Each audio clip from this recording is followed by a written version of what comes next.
That's for you OG listeners that requested that on social media. It's Chicken Dinner Live, episode 006. Welcome to it. Streaming live on YouTube and X every Thursday night at 7 p.m. Eastern. It is the betting pregame show. I'm Sam Panayotovich, and so pumped to talk to you again. Finally finding the rhythm on this show as somebody who hosts the show, produces the show, directs the show, switches the show, and also pours cocktails, because that's what we do here on a Thursday night to lead you up to San Francisco and Seattle, a big game in the NFC West. We will be joined today by three different guests. Matt Landis, who's the host of Props and Hops and Prime Suspects. Very, very intelligent person that bets smarter than most people I know. This guy isn't chasing. He's not rushing. He's not betting bad numbers. And he is thinking about things so philosophically as a bettor. And he's grown as a bettor over the last decade or so in the space. So Matt Landis will join us at 7:15. At 7:30, are you in for a treat? Adam Orphan, who never does any media. He's been betting the NFL for a long, long time. And he also is the biggest Grateful Dead fan that I know. And Adam used to make the trip from California to Reno back in the day when legalized sports betting wasn't a thing outside of Nevada. And he used to have wars with Chris Andrews when Chris was at the Cal Neva. Adam's in all these contests in Vegas, so he'll join us at 7:30. And at 7:45, buckle up. The one, the only, Shea and Irving from the Shea and Irving Show. And Dan Patrick takes a gamble. Just make sure there are no children around when Shea is on the show. He's one of my best friends in the space. He was actually the second ever guest on Chicken Dinner back in 2016. So that is a long way back, if you know what I mean. And he can party. That guy can party for sure. But make sure, again, earmuffs if you have any kids nearby. BetQL Daily, the show. If you don't know, 9 a.m. to noon Eastern on the BetQL Network, the Odyssey app, and Twitch, twitch.com/BetQL. And as I do every week, the Bear Bets podcast with Fox Sports. I appreciate you listening to those shows and supporting me in all of these different ways. 5 things I wanted to get to before we get to the picks, which did not go great last week. There's no hiding from that, as everybody knows. 2-6 last weekend, and 3 games lost by a field goal, which is always fun. And Miami never had a shot on Saturday at Cal. But on the season, 23-19, which is 55%. That's where you want to be. I mean, 55 to 58 is basically what I shoot for every year, and up about 3 units. But there are some ugly, ugly dogs this week, and I only landed on one of them. It was tough. I'm going to share the screen here on StreamYard if you're watching. Let's take a look first at the market for tonight's game, which really has been interesting in terms of the total. So this opens right here in this column at 48. It got bet up to 49.5 this morning when we were on the show on BetQL. And by the time we were off the show 3 hours later, the hooks were gone. Well, now we're seeing a 48.5 at Pinnacle, Circa, Superbook, all across Vegas, South Point, and then you get to these offshore shops, and it's 48.5 over there as well. So there's a lot of things to digest with this game. And when you have 2 rivals that know each other very well, obviously it's Mike McDonald's first ever game as a head coach against San Francisco. It's not like Shanahan against Pete Carroll, as we saw for so many years out west. I look at these injury reports, and I don't know what to expect from the total.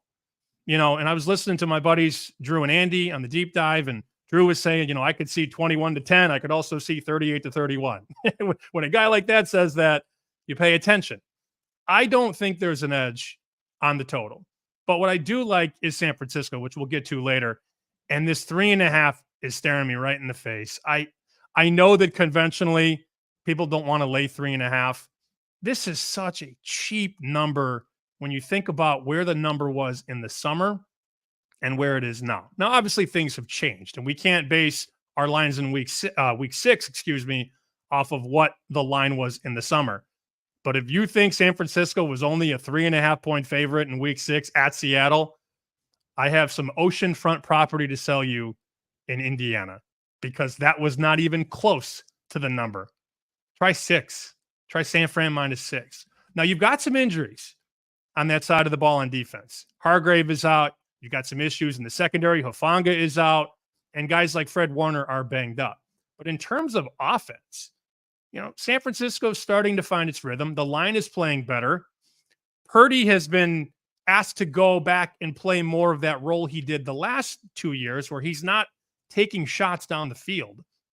It's more of hit the easy plays, make the quick throws. And the thing about Seattle today, they're down potentially 4 or 5 starters again on defense. And the last time we saw that, Detroit did whatever it wanted. I am on San Francisco on the money line, but that is the game we'll talk about in a little bit, and I'm sure we'll talk about it throughout the show. These dogs in the NFL, man, are they ugly. And I almost landed on a couple, and I'm very happy that I did. And I looked long and hard at the Cleveland Browns right there, going back to the well. Did have Cleveland last week +3. Horrible pick. Their injury report is brutal right now, and Philadelphia is getting healthier. A.J. Brown, Devontae Smith, Lane Johnson, all looking like they're coming back. And look at this number. It's straddling 9.5 at Pinnacle right here. 9.5. Got a lot of 9 on the board. I am very nervous about Cleveland just getting completely destroyed in this game. The thing that I was thinking about, though, what if they go to Jameis at half? I would suddenly like that side a lot more. Deshaun Watson just isn't it anymore. And I found out the hard way last week. You got another dog. Can I interest anybody in 282? Carolina. Oh, Lord. That's a big number, 6. But you have guys on the Carolina side. Jadeveon Clowney banged up. Josie Jewell banged up. You have a lot of players on that defensive side of the ball that just aren't right. And we also have to consider that Caleb Williams had his best game ever in the NFL against Carolina. Now, just because it happened in week 5 doesn't mean it's going to happen in week 6. But what if Atlanta plays an A game in this spot and Carolina plays a C- game? We know that Andy Dalton is already pulling straws in that offense. If Atlanta can put it all together, Atlanta just wins this game by 14-17. The one that I did land on, which I know we'll talk about throughout the show as well, I found myself on New England. And I did share the short on YouTube. I was telling my crew on BetQL Daily during the break, I have a bet for you. And we're going into one of our 3 segments we do every hour. We do 3 segments at 9, 3 at 10, 3 at 11. So it's 9 segments in the show. And we're in the middle of the show. And I basically teased them with, I found my dog. Here it is. And as I'm about to write Pats +7 on a Post-it note and show everybody, they start banging this thing off the 7. And I'm thinking to myself, no. They came in and bet them all offshore. They cleaned every 7 off the board offshore today. And if you see this game right here, 269 Houston at 270 New England, there are still some 7s, of course. 7 at Pinnacle, Circa, Superbook, MGM, Caesars. But when you go to my side of the screen, the offshore side, look at this right here. All of these big boys.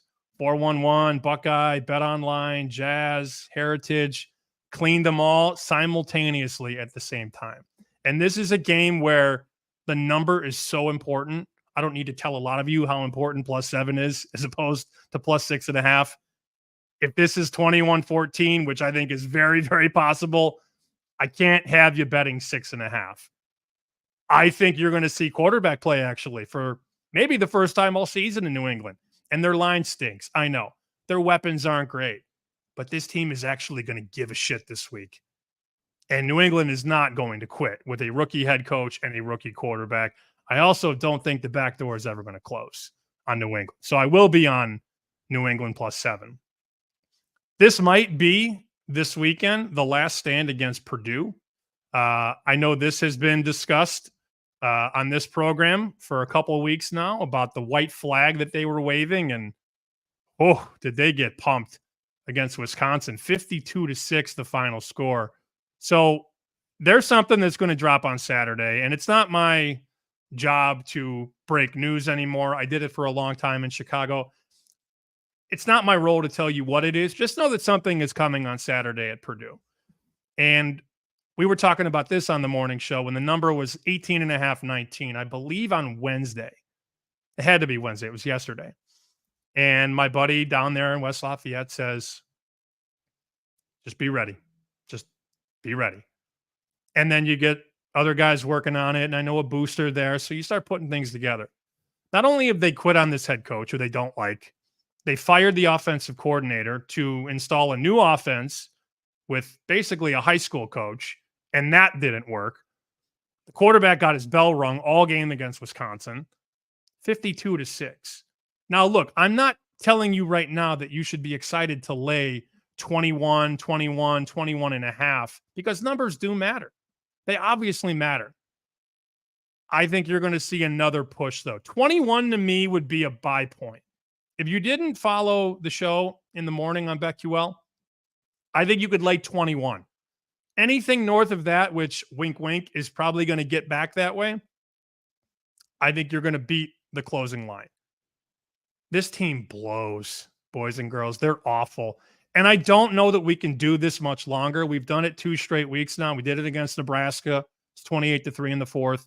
Did it against Wisconsin, not even close. Eventually, the number gets too big. And eventually, you got to lay 28, 31, 34 against Purdue. And that's just a different ballgame because teams go up in the first half, pull their starters, and they don't care. This game, though, the head coach, Walters at Purdue, comes from Illinois. He was Bielema's old defensive coordinator. And on the way out of Champaign, he took a couple guys on the staff and also convinced some players, you don't want to play for Brett. You want to play for me. And Illinois was down last year. They had some injuries. Things weren't working out on offense. Purdue beat Illinois last year 44-19. I'm being told that Bielema can't wait for Saturday. And Illinois, top 20 defense. Illinois, NFL talent at receiver. Illinois, off the bye. Illinois is like those kids in Little Giants eating the mouth foamers. They can't wait for this game. And if you think they're going to let up against Purdue, well, you'd be on your own there. What a weekend of college football. And I wrote this story on Fox with Matoy Pearson, who was just so solid in the story. If you want to read it, here it is. Stacked week 7 slate could determine contenders and pretenders, as we know. But this is a guy who makes lines and books bets in Vegas. And you know the games. I mean, you got a top 5 game at Autzen Stadium. You got the Red River game, LSU, Ole Miss, Penn State and BYU trying to stay perfect. Colorado trying to get Travis Hunter closer to the Heisman Trophy. And Mo basically goes through and talks about what he's seeing on all these games. There you go. Ohio State, Oregon. Here's a quote from Mo. Texas, Oklahoma, Ole Miss, LSU. Quotes from him on all these games. And this is basically a tool for you to understand how these odds makers think, what they're rooting for, and what they make the game. Here's a quote right here. I thought this was a great quote. Ohio State, Oregon. I have this number much higher, Pearson says. My numbers have Ohio State -8. Ohio State is much stronger on defense, he adds, and Dylan Gabriel needs to prove he can win a big game against an elite opponent. Fair. I'll eat my words if he does. So you have a lot going on, and you don't have to bet every marquee game, but it's good to have an idea of what these guys are thinking. This is a senior trader at Wynn and taking you through what he sees and what he knows. He does share a best bet in there, which was hysterical. It is not one of those big games. So you read the story, you'll see the bet. It is definitely not one of those FBS big boys. It is, let's just call it a lower tier game that Mo is able to share with us. And this is a really, really solid tweet by Blaine Crane. And I know some of you are going to have weddings this weekend. If you're getting married this weekend, you are what's wrong with this country, Blaine says. Now, I don't know if I'm going to go there. But imagine having to go to a wedding this Saturday with these games right here. Texas, Oklahoma, Penn State, USC, Florida, Tennessee, Ohio State, Oregon, Ole Miss, LSU, Kansas State, Colorado. It's all day. It's all day. And oh, by the way, Alabama plays at 12 Eastern after Alabama lost to Vanderbilt and Vanderbilt carried the goalposts around Nashville. You think Alabama's seen enough footage of that all week? You think Kalen DeBoer is going to have them ready to go and pound South Carolina? You've got awesome intrigue and huge matchups all day long.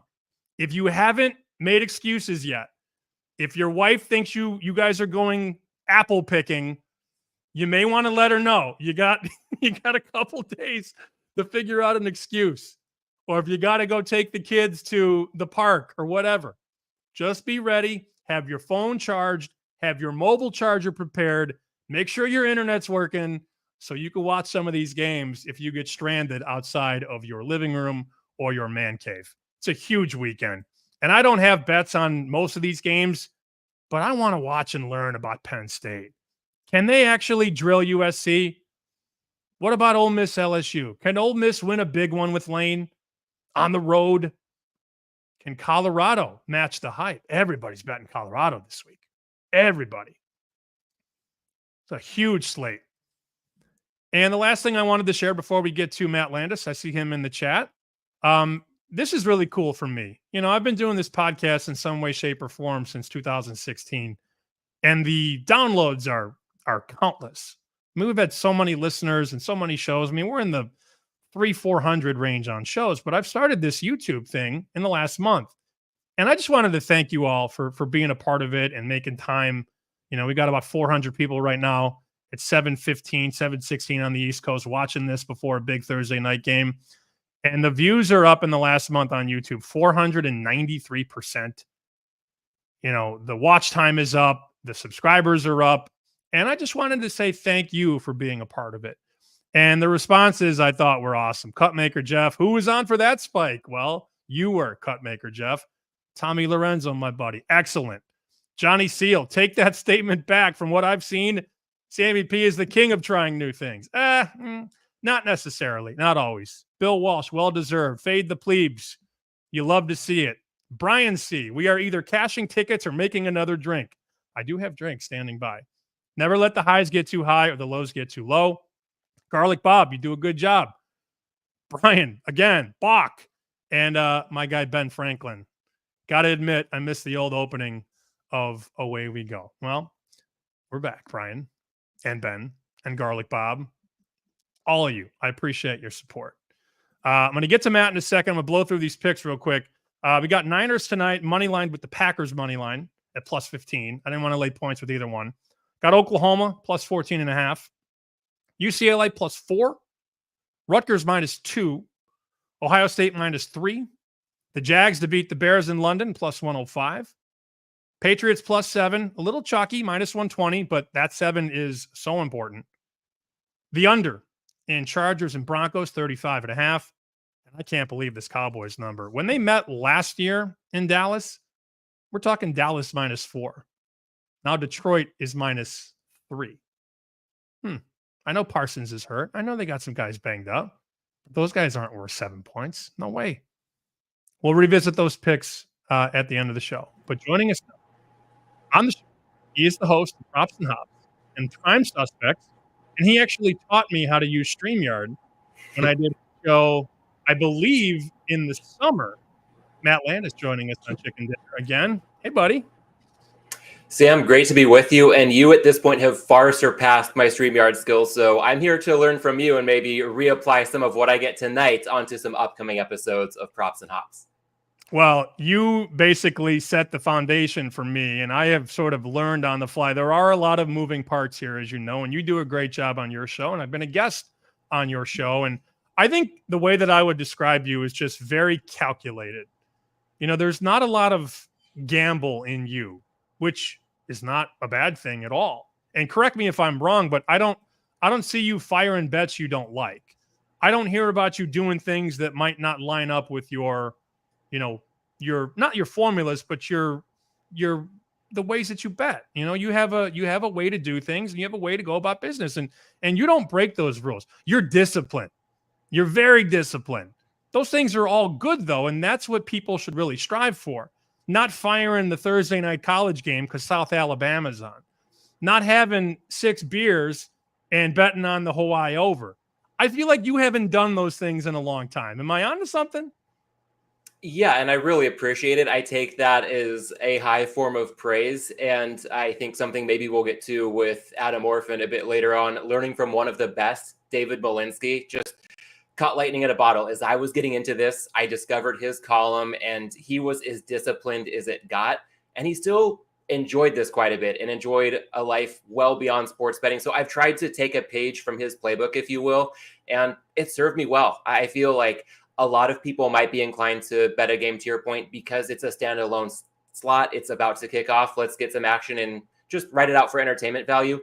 Nothing wrong with that if people are betting responsibly. But the way I'm wired, if I don't feel like I have an edge and I lose a bet because I was just flipping a coin plus laying some big on top of that, that doesn't resonate with me as entertainment value. It gets me upset with myself. So having to learn that lesson the hard way a few times early on in this journey, I like to think that over the years, things have gotten more buttoned up in that sense. Why is the education so important to you? You talk about it all the time on your show. You like me, want people to win. And there are a lot of people in this space, as you know, that I don't want to say don't care, but it's not the most important part of the pedestal. It's to sell picks. It's to get clicks. There are so many things. Grow the audience, build a brand. I've never really cared about that. And I wanted, it started with me and my friends. And then the podcast started in 2016 with Joe Ostrowski and myself. And we were basically doing the podcast for our friends who were starting to have kids and build families and didn't have the time to do the homework that we did. Now, I've become a much better since 2016 and have built up a much bigger Rolodex of contacts and networks and all that type of stuff. But in terms of like wanting people to win and having them understand what goes into it, why is that so important? I feel like I'm really fortunate in the sense that I don't necessarily need the action in the same way that some others might feel that they do need or at least crave it. And again, nothing wrong with the way somebody's wired. But as I hear you frame that, I think, man, I'm fortunate that I have a full-time day job unrelated to betting that I find very fulfilling. I have a wife who is the best life partner I could have possibly asked for. And just trying to find the richest possible life outside of this, it makes the need for betting purely for the sake of betting much suppressed. And I feel like to that end, okay, if I feel like I've got an edge, let's go. I'm more than happy to put my neck out there if it means that there's a chance to put an angle into play that I think more than anything, maybe the intellectual pursuit of this really resonates with me. And I don't know how to maybe put it into a succinct statement of this is why I am the way I am. I just, maybe circling back to that first question, learned that if I'm betting without the notion of an edge just to do it, it's fun until you lose a couple of those and watch what happens to your bankroll. I find so much joy in, at the end of every NFL season, withdrawing from accounts that I have not redeposited into time after time. And part of what motivates me to answer this question more directly might be that selfishly, my wife and I have developed a tradition where every year after the Super Bowl, we'll check the balance across different books, cash out, and a good chunk of that is going to go to some sort of fun vacation or, weekend getaway. So the better that things go during football season, the more disciplined I can be, the more we can cut it loose once things end and really slow down on the sporting calendar between that Super Bowl to March Madness tip-off window. Take the money and run. That's what you're hearing right there. There Take the money and run. But you grind it out and you understand the ups and downs. I think some people that are coming across this show or other shows, they hear people talking about it. Oh, they have a betting show. This person has a betting show. They're going to win. And it's not really about the wins and the losses. It's understanding your process, accepting the wins. But really, I've always thought it's learning how to lose and being able to handle a tough loss. Like I gave out Baylor +2 against Colorado. Baylor is up 7 with 6 seconds to go, and Colorado needs a Hail Mary. That's a brutal loss. Yeah. Just to go to overtime.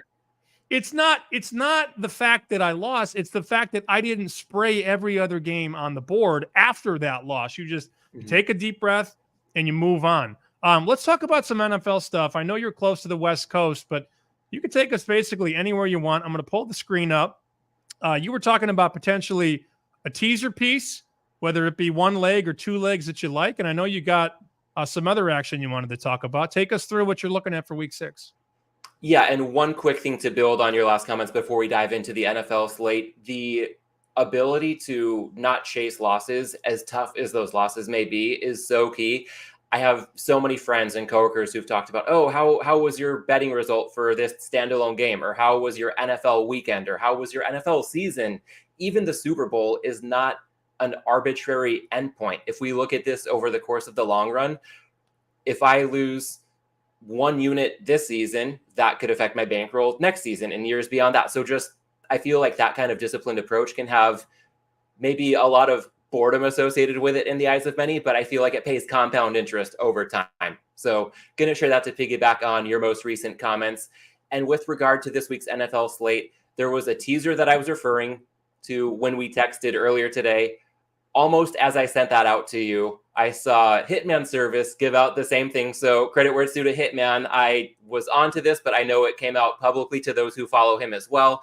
And to your notion of ugly dogs this week, maybe making them a bit less ugly. Jacksonville up to +7.5 in London. I guess they're listed at top as if they're the away team, but essentially a slight home game, if anything, for the Jags against the Bears, +7.5. And then the Jets, we can still get them up to +8.5 at a lot of books. Some are down to Bills -2, so +8, still fine in my book. But I feel like as brutal as Wong teasers have been this season, taking teams through those key numbers of 3 and 7, that has largely been teasing favorites down. I don't think that's going to persist indefinitely. When the Eagles were laying less than 9.5, I think they were very attractive as a teaser candidate this week. But looking at the Jags and Jets right now, I just feel like, especially in the case of Jacksonville, I don't see a ton separating them from their opponent this week in Chicago. And had the Bears not gotten a miraculous week 1 win, maybe their record isn't skewing the market as much as it could be at this point of the season. The Jags, some agonizing losses, thinking back to week 1 again, ETN fumbling on the goal line. I mean, if the Jags have 1 more win and the Bears have 1 more loss, I don't know if this is in teaser territory anymore. So I just feel like getting the Jags north of a touchdown can be advantageous. Looked like you were about to jump in with a thought there. It's funny you bring that up because I actually have them rated the other way. I have Jacksonville rated just a smidge higher than Chicago. Not like 3 points higher, but I've got them higher. And they have a common opponent. Jacksonville should have beat Houston. Chicago couldn't move the ball on Houston. And I think it's very important to understand when to buy teams and when to sell teams. And you have Chicago off 2 pretty solid wins in a row, but Matt, they beat the Rams and they beat the Panthers. This is just a different monster. I think the Jags will be able to throw the ball. I can't wait to watch Brian Thomas Jr. and Jalen Johnson. That is going to be probably the matchup of the game. But if I think Jacksonville is a point or 2 better, and the market is saying the Bears are a point or 2 better, and we can knock that through 3, 7, and most importantly, 8.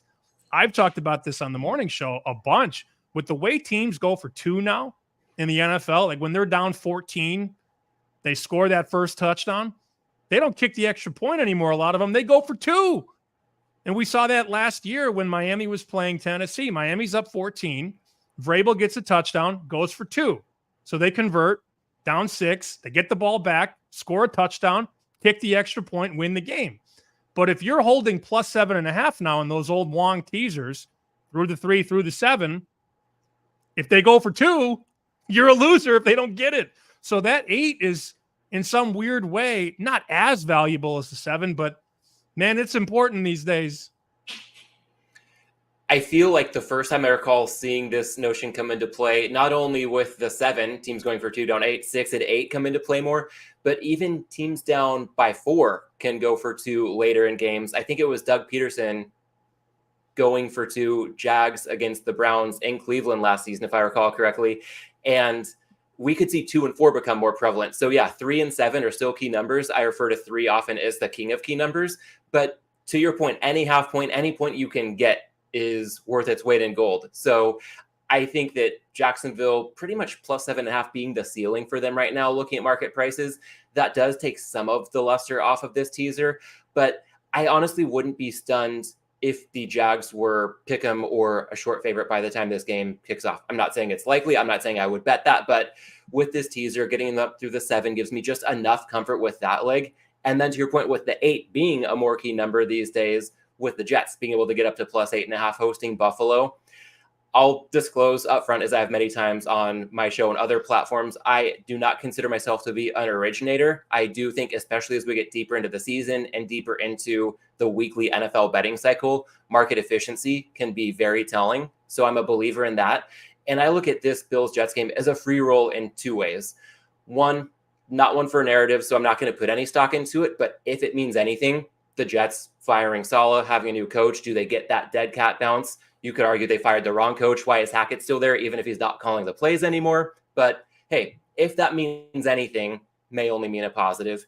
And then with Buffalo, Sam, I'm still not sure if Josh Allen wasn't concussed at the end of that Texans game last week. And he came right back in. It kind of seems to fly in the face of concussion protocol, but I get that it was a high leverage moment. So of course, that's when something like that is more prone to happening. And he hasn't been placed in protocol this week as far as I've seen, so maybe he's totally fine. But if he's off at all, I feel like this price point does not reflect any upside for either of those two factors to the Jets.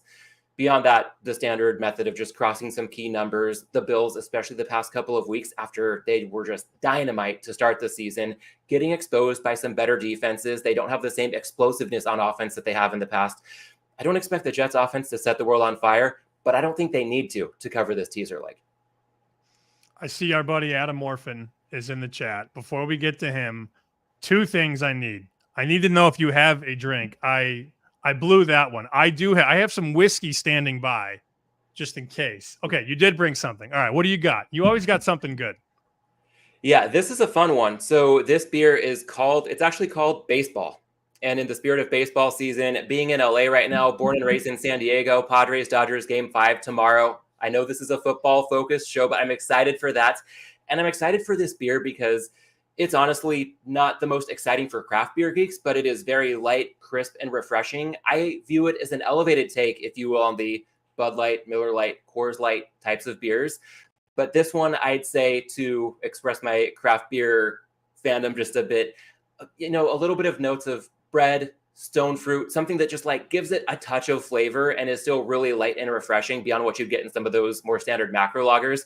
It's also been quite a bit of a heat wave, Sam, before we get to fall weather in Southern California. So something like this feels like just what the doctor ordered. So that's number one. And then number two, is there anything else NFL wise before we get to our guy? Yeah, let me open this and see if it doesn't spray all over my microphone and monitor here. I mean, if you want to spray it on the microphone, it wouldn't affect my life. You can. What else NFL? You mentioned you might have a prop. Let's look at one game prop. So this one, I'm going to look at Detroit, Dallas. Yeah, we've still got a total of 52 here, and that is neck and neck with Washington and Baltimore for the highest total on the board this week. And anybody who's listened to Props and Hops may know where I'm going here. Shortest touchdown under 1.5 yards in Lions Cowboys. I'm not seeing it widely available quite yet. This does tend to become much more widely available as kickoff gets closer. Being in California, I can't speak too much to what I have experience with at the likes of DraftKings and FanDuel in this market. I think DK tends to post it earlier and at more beatable prices, but it books like BetOnline for those who rely on offshores. It tends to come in for a game with this total. They will jack up the VIG a little bit to equate for the likelihood of a high scoring affair. But I'd still say I'm anticipating a price point in the range of minus 180. That might sound steep to a lot of people. Totally get that. But to me, I would peg this as at least 2 out of 3 times something that's going to occur. A 1-yard touchdown can sound really specific. But when we think about something like PI in the end zone puts the ball at the 1, or just the way the field gets compressed near the goal line, so many drives end up with goal-to-go situations where 1-yard touchdowns are squarely on the table. And one thing I've noticed, if the ball is seemingly a hair inside the 2-yard line, that tends to go down often as a 1-yard touchdown. So you've got almost 5.5 feet to work with, if you will, for the theoretical 1-yard touchdown.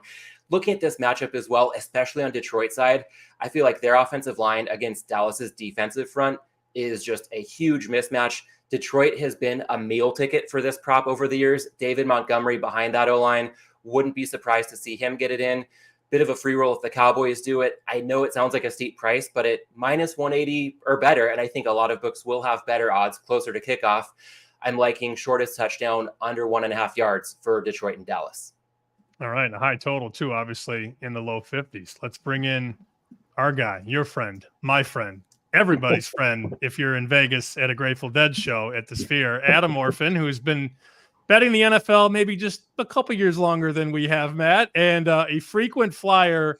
When you hop off, he's going to talk to us about the Cal Neva back in the day, getting across the border to fire bets in Reno. Joining us from work, right under the sign that says danger, hazardous area. I love everything about this, Adam. What's up, guys? Welcome to the show. Good to see y'all. I can't keep. Yeah, got a water, black coffee, maybe on the job, but later I'm sure you'll partake. So you don't do a lot of media, and I love you for coming on this show because you like to keep to yourself, and I think it's fair that you like your anonymity. But you and Matt sort of have a common directive when it comes to betting on these games because you both really, grew this fondness for Dave Malinsky and understanding, sort of the yin and the yang of the space. And you guys are both, your souls are very similar. You guys are not, you're not like wired for action. You like to bet, but you're not doing stupid shit anymore. And I think that takes a long time to understand for some people just how disciplined you have to be to win at this racket. You know it, Adam. You've been living it. Dave's wisdom helped jumpstart that whole process for me, for sure, and I think Matt would attest to that. Yeah, in fact, when I discovered Dave, that really made me want to get heavy into handicapping. I mean, I always kind of had opinions about football, but his spirit and everything he talked about just really was my motivator to like really dig into this and say, all right, it's time to get serious. So that's where I met Matt, and it's, met so many great friends through him. I miss the guy. I'm so glad that Matt keeps his spirit alive in all the podcasts he does. I think it's very important. And I'm hoping selfishly we're going to get him in the Hall of Fame here, in the not too distant future. Oh, we were sitting around the table, Matt, at Bet Bash when we were all there in Vegas together. One of the nights I missed Adam. I invited him to go get wings with us, and he said, "Sorry, bro, I got to go to see the Dead." And I said, "All right, that's fine. You can go see the Dead at the Sphere." But we were saying at the table, like, who's next? Who's next to go in? And that was, I think, the second name at our table that came out was Dave Malinsky. And honestly, I would make him a substantial favorite to go into the Hall next August. That would be a very special evening for a bunch of us.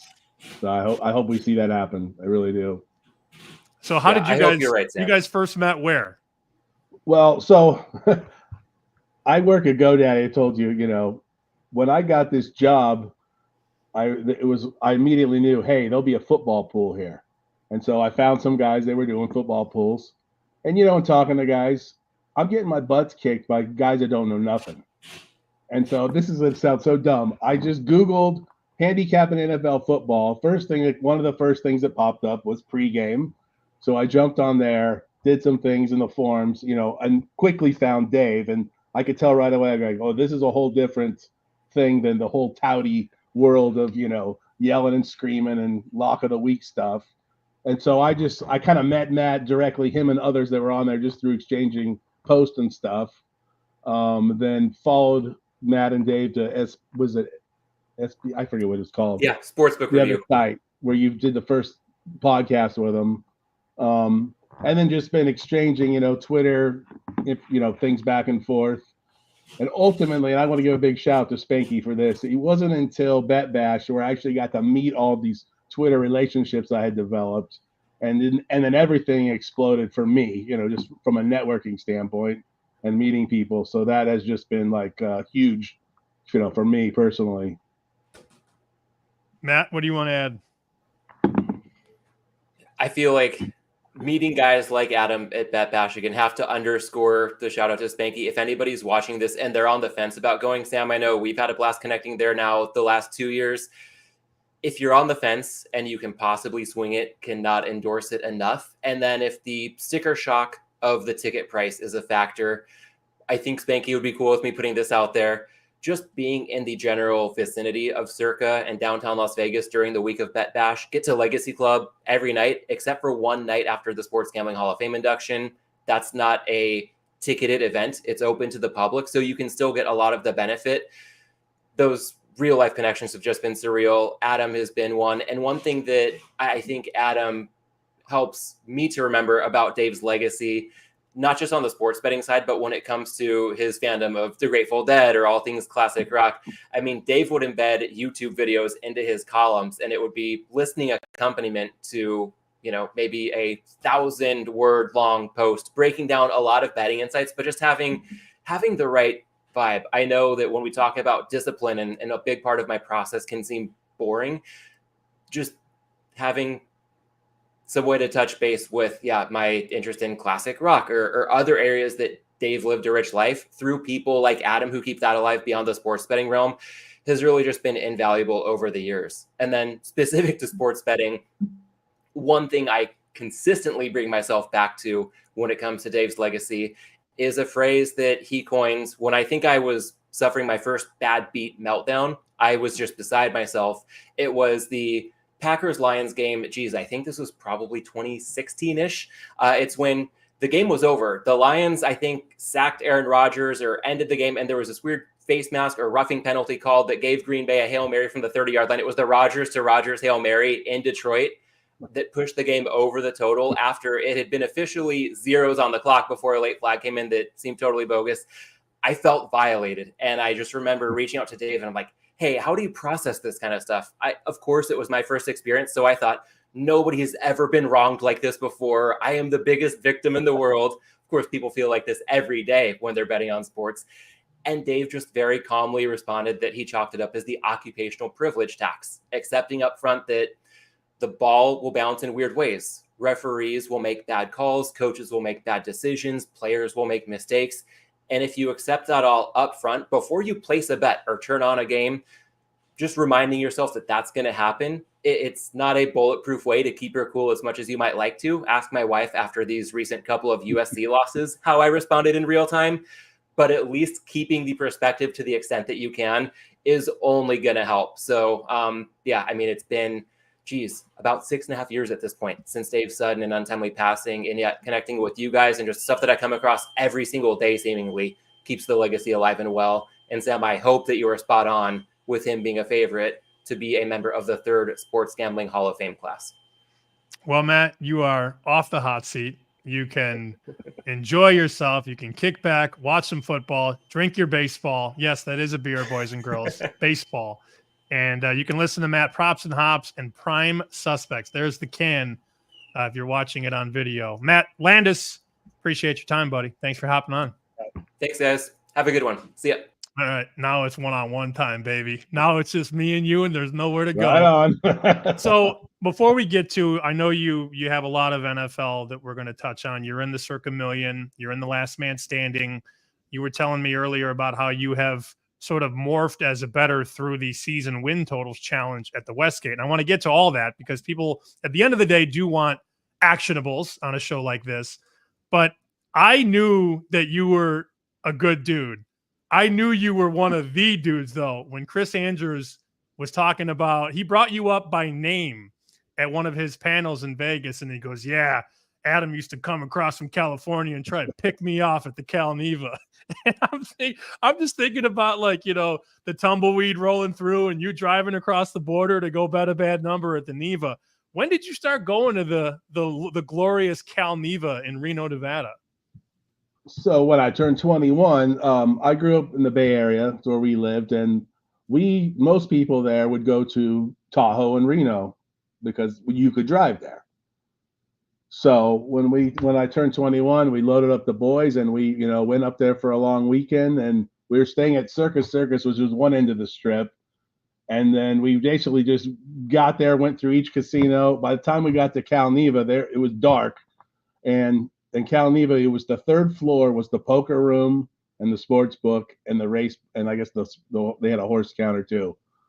But when I got to that 3rd level, it was like the skies opened up and the sun came down, and I was like, man, I'm home. I grew up playing poker with my grandparents, uncles, aunts, the whole bit. And so just seeing, this sounds so dumb, just seeing a poker game with the dealers dealing to everybody, just sit there, you order your drinks, buy your chips, and start playing. And this is like way pre-rounders, way pre-Texas Hold'em. Like the hot game there for us, was a 1-3-7 card stud. And so I found out quickly. You go make all your sports bet. You sit at the poker table for the whole day, watch your games, and have fun. And so that had a real lasting impact on me personally of just things that I loved in life, and being able to meet Chris and Roxy, at Bet Bash and reconnect with him was awesome. Now, what he said in his thing, he was being very nice. I wasn't going there taking them down. That's where I learned and paid my tuition fee, so to speak. But I met some great characters that, taught me stuff, because I just like the bullcrap of people. So it's easy to meet strangers, and it was just an amazing place, There's nothing quite like that first trip with your buddies. I think a lot of people watching the show right now can go back to when they were 21 or 22, and you go, whether it be, we used to go to Windsor, Canada. We used to go up to Detroit and then go across the lake and go into Windsor. And you could get into Windsor when you were 18, actually. But that first time that one of the boys has a big night and somebody comes over and says, would you guys like a suite tonight? Oh my God, you think you're the coolest person?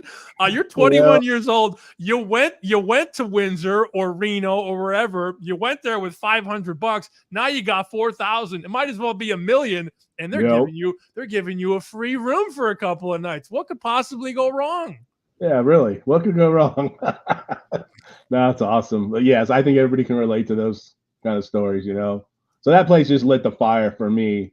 And then of course life has its twists and turns, and but being able to reconnect has been amazing.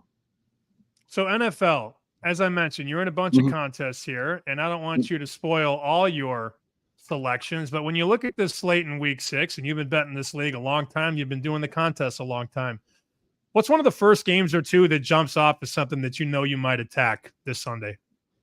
So you guys kind of touched on it. I like Jacksonville in the spot here for sure. Commanders, I know it's going to be popular, but that looks very enticing to me right now. Baltimore seems a little inconsistent to me. And then the Saints the Saints game has me really intrigued. Honestly, I'll kind of finalize the way I do my things Friday nights or Friday afternoon going from work. I really kind of dig deep and kind of fine tune everything. I've got bets on San Francisco tonight when you get a 3 on Monday, and I grabbed a 2.5 with the Chargers before that started moving.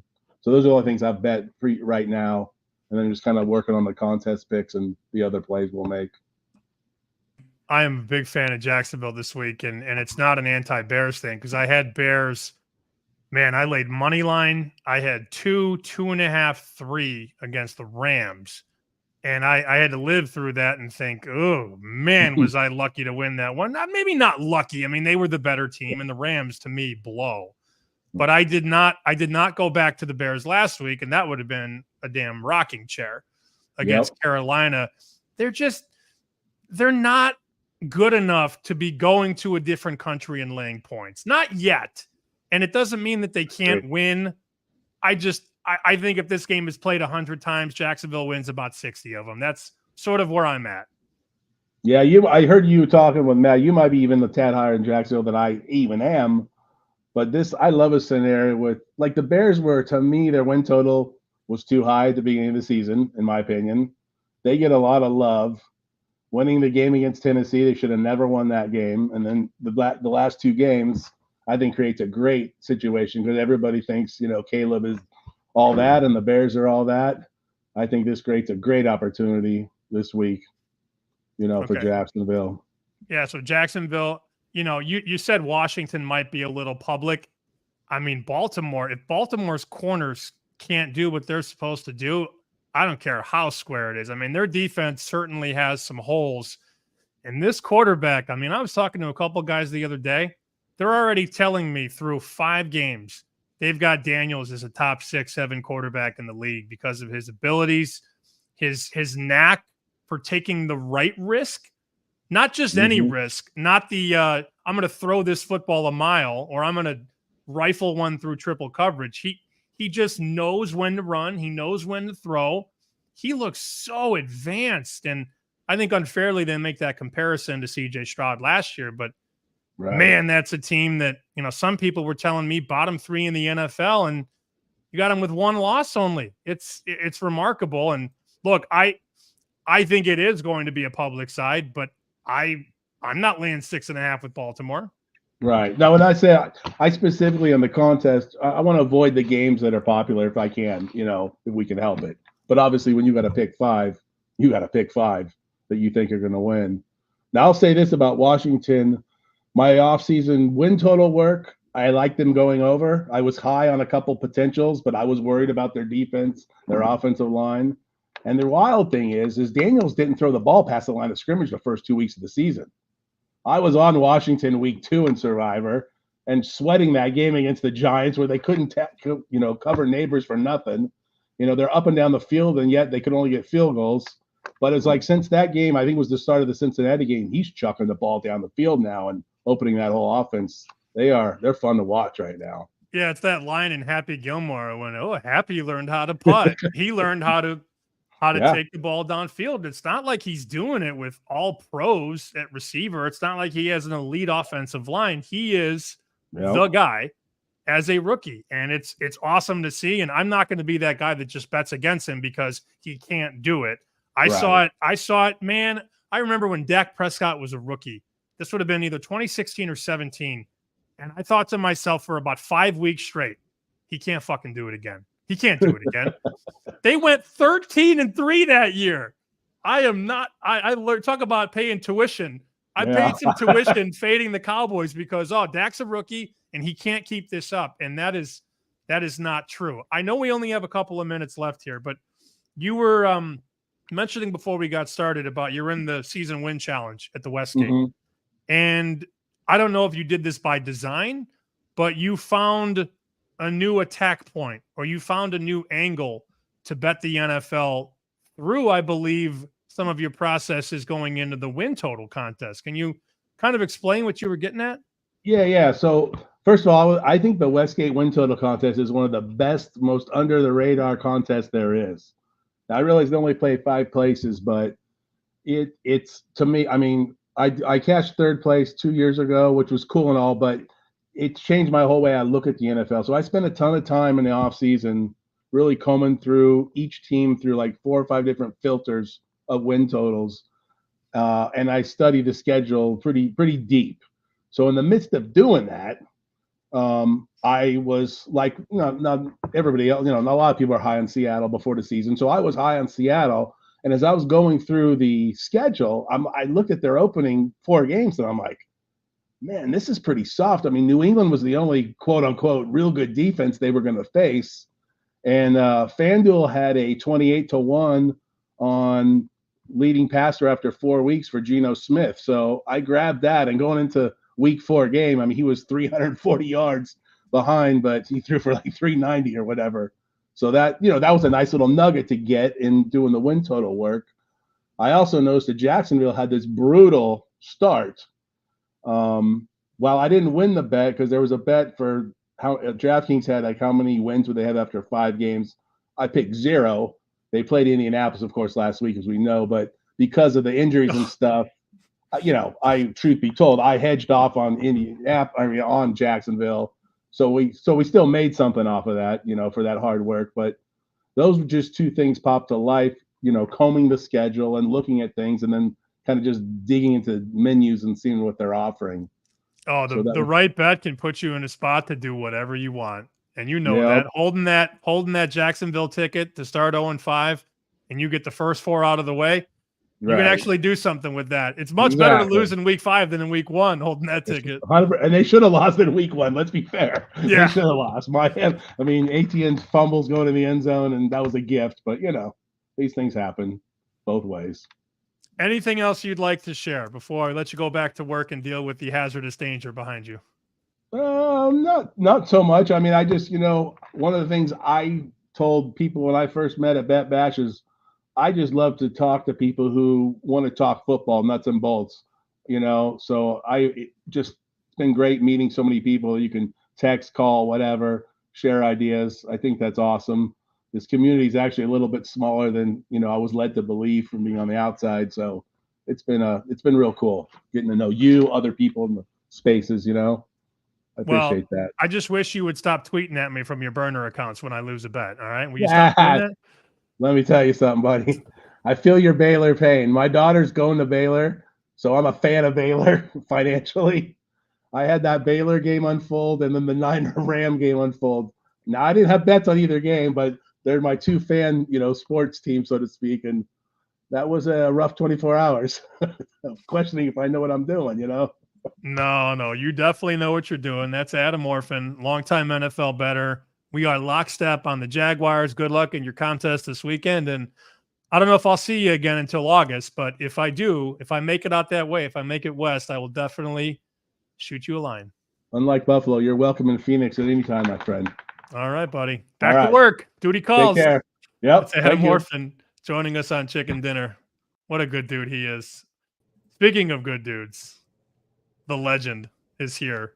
Tejas in the house. We can see him for the first time on Chicken Dinner, the one and only Shea and Irving. Is that a pencil in your hand? What is that? I'm doing work, Sammy. Hell yeah, it's a pencil. I need a fucking eraser with everything I touch. The best part about this show is I told people before when they first came on and joined the chat, we got about 900 people watching live. I said, when Shea comes on, just make sure no kids are around because this is not an FCC regulated program. We can basically do whatever we want. And you joining us from the newly renovated Shea and Irving studio, the brick wall. Is that real? No, fuck no. It's not real. Knock on it for me. Come on. It's not real, is it? No, hell no, dude. That's I don't know. I guess it looked cool. It wasn't my idea. The roommate and producer John came out here and did all this shit. I just talk, man. I just talk. Your podcast is growing by the minute, the Shea and Irving podcast, and people literally that I have met over the years will send me clips of the DP Takes a Gamble show because they're finally getting that up on social. I don't know what took so long.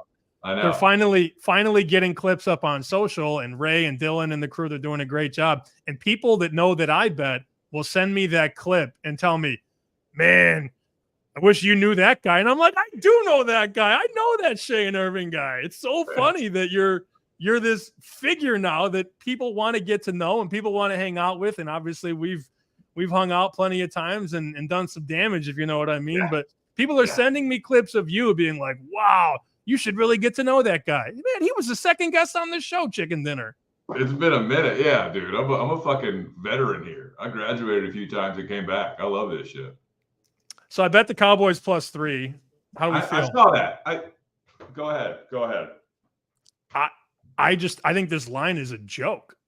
I think this is way wrong. I know Parsons is out and they got some issues. I think they could lull them to sleep and knock them out. CeeDee Lamb is going to have a field day against that secondary. Now, I'd love for you guys to start early and not fall behind like you did against the Ravens. But actually, that might not be the worst thing because then, Detroit takes his foot off the gas and then we just crawl back into the game. I don't think that they can stop your passing attack, which probably pisses you off because all you want to do is run the ball. Correct. And we actually ran it pretty well. We found a running back with Dowdle last week. But I don't understand how we're going to get to Goff. Goff is indoors. We know how good he is there. Can't stop Montgomery. I mean, if the Lions are smart about their game plan, they're just going to run it down our fucking throats. And Goff is going to do what Goff does indoors. And over makes sense to me here more than anything, but I don't like the Cowboys on the spread. You're just so jaded, though. Sometimes you get so defeated going into these games. And I think it's sort of a coping mechanism because you expect a loss, but if they win the game, it's like the cherry on top of the sundae. You don't need it, but you love it. I really expected them to lose the Steelers game, too. I mean, that was – I got, sidebar, you called me on. This is what happens. So, fucking Dak Prescott, right? 3 turnovers, responsible for 3 turnovers in that game. Loss was definitely going to be on him, 100%. That pick in the end zone to CD was bananas. The strip sack fumble, you got to protect the ball better than that. But fourth quarter comes around. He marches right down the field, then throws a touchdown pass to the 4th wide receiver on the roster with like 40 seconds left. in a hostile environment at night on a game-winning drive. It was the most Josh Allen game he's ever had. And the next day, everybody's talking on, First Take and the rest. Well, I'm not impressed. I don't care, whatever. If Josh Allen would have had that exact same stat line in fourth quarter drive, it would be fucking wall-to-wall coverage of Wonder Boy doing it again. I think it has to be said that the star is giving him more hate than he deserves. Yeah, I agree with that. I just think that you guys have so much talent on that offensive side of the ball. And if you can exploit them early, I mean, the key to beating Detroit is getting up on Detroit. And, they are so good at setting the table by running the ball. And basically, Jared Goff is such an enigma to me. I still don't know if he's good yet. He can play well. Well, he can play well when everything goes right. They showed that stat after Seattle, like he completed 19 of 19 passes. Guys were wide open because they were able to run the ball down Seattle's throat. Goff needs to have a great line, a good running game, weapons, indoors. It's like all of those things have to be in order, and then he can thrive. I mean, he's not carrying that team. I don't think he's elite, but he's definitely he can win you a Super Bowl with the right pieces around. Sure, absolutely, like a Kirk Cousins-esque shit. All right, what else do we like? Let's go to college because we've talked a lot of NFL here. The last time you were on one of our shows, you were on with me and Joe, and you told us about Army, and Army won by 1,000,000 points. The service academies, I mean, Army and Navy, they might play twice this year, which is, I think, a different story for a different day. Awesome. I know, but I don't know what to do with that first game. Because they'd play in the conference game, and then they'd play the game, the Army-Navy game. I'm sure you laid a better number. Army 22.5 on the open, out to 27 at Circa. Good Lord. Yeah, you just got to hit that day one, fucking Sunday night, bet online, hit that motherfucker. That's what you get. I think that's an easy cover at 23. 27 is crazy, but I don't have them this weekend. No, I don't have them at all. I love MTSU tonight, and I love Maryland as well. I love them both. Okay, you said Middle Tennessee, and who's the other one? Middle Tennessee and the Terps, Maryland. Oh, Maryland. Okay, gotcha. The Fighting Rovels. Yeah. Oh, I can't stand them. I think that I think the wrong team is favored in the La Tech game. I think Middle Tennessee is going to win outright plus 4.5. I wouldn't mind sprinkling money line if I'm out there. I like them a lot tonight. I wish I would have had you on literally 5 minutes ago. I would have bet it. Now I can't. Now I got to jump in live. It just started, didn't it? Yeah, it's off the board. I mean, Louisiana Tech opens 4, gets to 5, 5.5. I might have to. You know what? Where was it 5.5? I didn't see that shit anywhere. Well, it closed 5.5 at a couple offshore shops. Fuck me. That's against me. Yeah. You're saying wrong team favored there, huh? That's what I thought. I mean, the way I got it lined, I got Middle Tennessee as the favorite, short favorite, but that's where I sat. I love when Dan Patrick says, Shea, you always lose when you overthink This things. is true. This is true. So maybe fade this. Now you're making lines, huh? Dude, I did. I lined this one the week before. And then I lined the fucking West Virginia game too. And West Virginia, Iowa State, I got them last week plus 4.5, and now it's 2.5. I feel great about that. That's where I was sitting. I also took, I don't love it, but I had to take a good number in this Red River game. I was able to take 14.5. Yeah. I think Texas might be the best team in the country, but I'm not laying 14.5. No chance. Stupid. I wouldn't do that on any Red River shootout ever. No chance. Yeah. And Venables now, I thought, because I had Oklahoma against Tennessee, and they put Hawkins in the middle of the game, and I thought he had no chance. I mean, he's a redshirt freshman from down the road. Yeah. And I thought putting him in with no prep, and they said, well, we've been using them at practice. Bullshit. Not like this.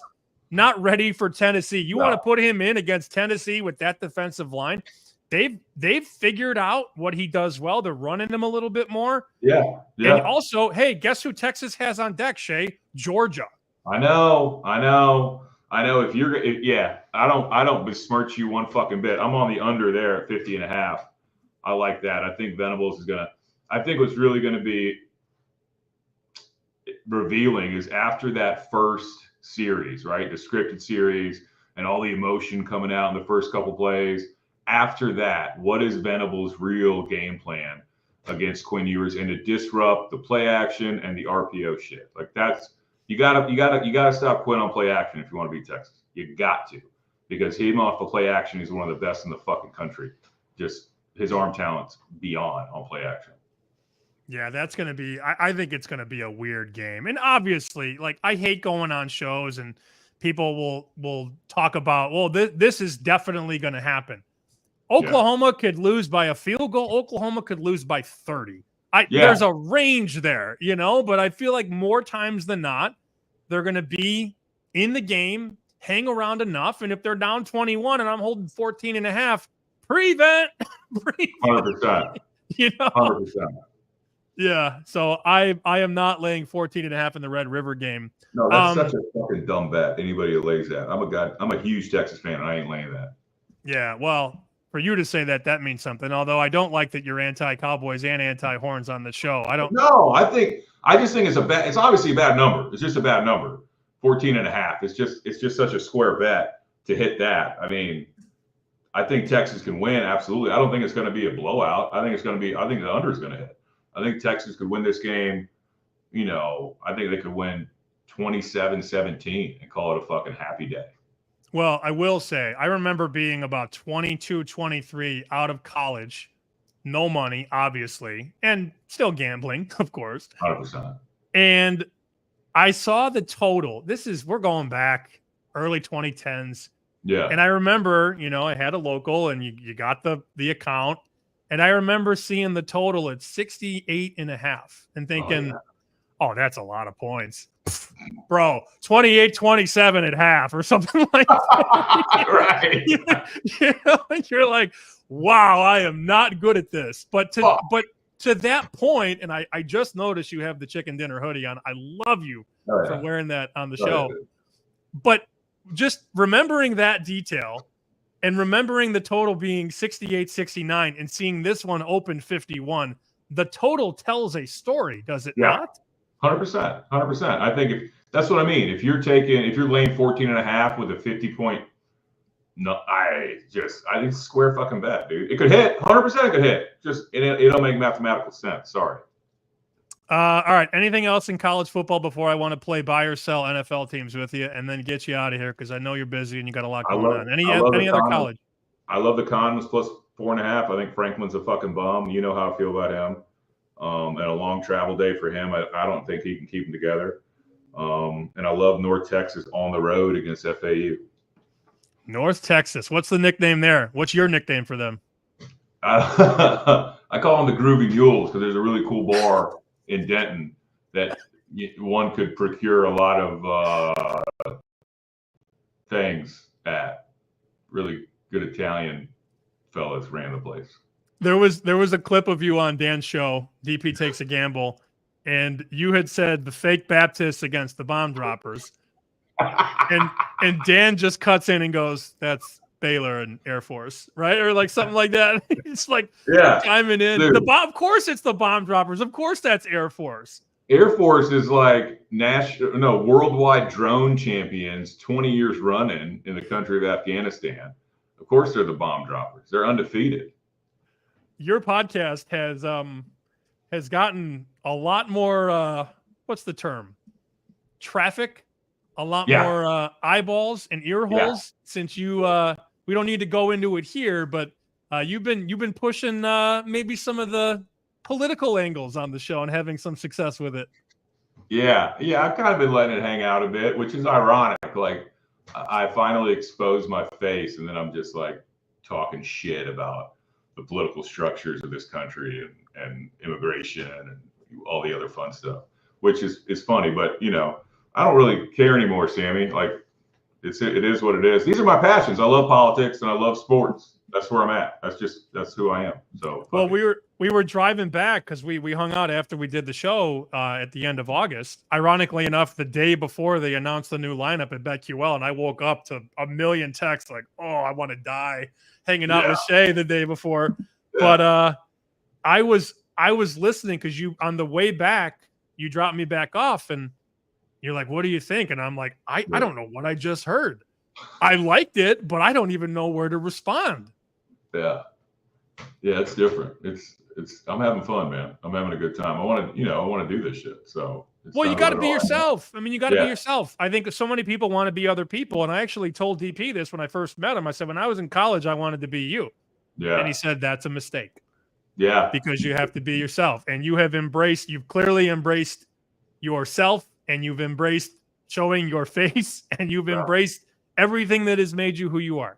Yeah, I like it. Okay, 2 teams in the NFL. I got to ask you in the NFC because the NFC I still believe is wide open. Okay. Are you buying stock on the Minnesota Vikings? Yes or no? Yes, 100%. That defense is legit. Defense is legit, and I think that quarterback never got bad. I think he went to a bad organization. Washington Commanders. Yes or no? Buying stock. Yes. Jaden Daniels, Rookie of the Year. I fucking told you about this. I hammered it. I told you. And their front side, their defensive line is fucking good. That travels. Where was? Never mind. I was going to ask you where that defense was when Dan Quinn was in the playoffs last year in Dallas, but we can just ignore that and pretend I never said it. Last team in the NFL. Buy or sell? Are you buying the Houston Texans? Okay, this is a better question. That's a better question. Are they healthy? Let's call them 70%. Is Diggs active on the roster? Is he healthy or is he IR? He hasn't had a meltdown yet and turned on his teammates. Buying. Yeah? Yeah. But I think he could fuck that up quick. I honestly do. But yeah, I'm buying. I love the head coach. I think Stroud is good enough to win again in the playoffs. I think they could. I'm selling Cincy. I'll tell you that. I'm selling the fucking Bengals and I'm selling the Ravens. I don't think either one of them are legit. Okay, that was my next follow-up. We've bought 3 straight teams. You are not a buy guy. So we're selling the AFC North, basically. Essentially, yeah. Bills, Bengals, Ravens sold all of them. Well, Bills are East, but I mean the whole North. I mean with Pittsburgh and Baltimore, Cincy, obviously Cleveland. Yeah. Yeah, that's a weird division. All right, buddy. Well, I don't want to keep you here. I know you got a lot going on. Remind me, North Texas, we're laying what, 5.5? 6.5. That's what I had. Okay. They're gonna ragdoll Florida Atlantic? Yeah. On the road don't matter. Go Mets, go. Oh, that's right. I forgot. What did you My bad. You got Mets. What are your prices on Mets? Plus 5,500, plus 8,500. Sammy, they win the World Series. I get 14 grand. Wow. And I ain't hedging. I ain't hedging shit. No, of course you're not. We didn't hedge Kansas when they won the national title. We didn't hedge that. What are you going to do? You're going to hedge? No. Absolutely not. Okay. When did you buy it? Preseason, preseason, and then when they were like 9 games under 500, again, I doubled up. Fucking sicko. You were probably ready to ship Pete Alonso to the sun, and then dude, and I lost so much. You know when you bet a future and you're heavy on it, and you still want to believe in that team, so you'll randomly bet on them throughout the season and just be like, oh yeah, they can do this because of my future. Absolutely, yeah. It's like a double win. I did that all fucking year with the Mets and lost so much money. But if they win it all, we're back over the top. Way over the top, dude. We're golden. We're fucking disappearing. I'm out of here. See ya. All right, go bet the Cowboys. I told you to do it. Go do it. Shea and Irving Show, available where all your podcasts are available. Let me actually share this and show the people what they need to look for. It's basically the big blue square. Yeah. With the Texas outline, and there's Shea right there. I mean, technically he's not there anymore, but that's where his spirit is. Right there in Northeast Texas. Shea and Irving Show, 4.8 stars out of 5. Look at you. I didn't even know I got. Look at that shit. Huh. Wow. All right. There you go. Fucking right on, people. I appreciate you, my friend. All right, Sammy. Have a good one, brother. Shea and Irving, the second ever guest on Chicken Dinner back in 2016. Great guests, just awesome people. Matt Landis, thanks to him, to Adam Orphan, to Shea and Irving. Again, the picks one more time. We're going to go Niners money line, wheeled with the Packers money line. You got about 2 minutes to get that in. Plus 15. Got Oklahoma plus 14.5. UCLA plus 4. Rutgers minus 2. Ohio State minus 3. Jags money line plus 105. Taking the Pats, taking the plunge, plus 7. Go Drake May. The under in LAC and Denver, 35.5. And the aforementioned Cowboys bet at plus 3. Before we go, got some comments here that I want to spray in the chat. All right, let's see. Brewhan Luke, as always, first. Yes, you were. D Fish, away we go. Oh, I missed this from Rob. See, this is my problem. I don't check the chat early enough. I did get in the away we go. My buddy Rob, question for Shea. Hold on. Shea, you still there? Yeah. You can hear me. Okay, I got a question for you in the chat. Look at this. Look at your availability. Rob wants to know, question for Shea. Danny White or Tony Romo? Tony Romo. Oh. Yeah. Romo was misaligned. He was judged too harshly his entire career. Okay. I won't call you back in. All Thanks, right. buddy. That's awesome. Still there in the chat. Alex Smith, as we talked about the October weddings, how can you have a wedding on Saturday with all these games? No October weddings. Hashtag I agree. Ryan Welchel, I have a wedding to go to. Got to bring that portable charger. Yes, you do. Mario, love it. Away we go. Wow, I didn't realize people love the away we go that much. Connor says, no, thank you, Sam. Love the show. Kevin, Sammy, let's go. Captain Caveman, really sharp dude. I follow him on social. Big fan of the betting education talk, just as important as picks. Thank you, Caveman. Blake says, Sammy, regularly scheduled programming every Thursday. Keep up the great work. Brent says, great show. Hashtag Bach. Hashtag FTM refugee. Let's follow the money for those that don't know. Big Texan adding in Romo and Edward Anthony. What was that shot that made you kind of grimace? That is Wild Turkey, the 101. It's I'm gonna do another one when we get out of here. It's too warm. I need to chill it a little bit. But hey, you drink a couple of these on the show, you have a couple of pops. We all have a good time, and we all need the Niners to win this game tonight. So that about does it for the show. Thank you again, everybody, for being a part of this every Thursday at 7 o'clock Eastern. If you missed anything and you want to go back, you can find the show on Apple, on Spotify, and if you want to subscribe, the YouTube channel at betchickendinner. We got weekly videos with Kenny White, Vegas Oddsmaker, Pro Better, Adam Chernoff, Oddsmaker and Executive Director at the Westgate, John Murray. A lot of things going well. John and I think on Fridays are 7-3 in our 10 NFL picks. So that's been fun. And you know, when John Murray gives a pick, he's got some intel there. He kind of knows what the sharp bettors in the NFL like. So that's it. Cash some tickets, make some money. We'll talk to you next time right here on Chicken Dinner Live.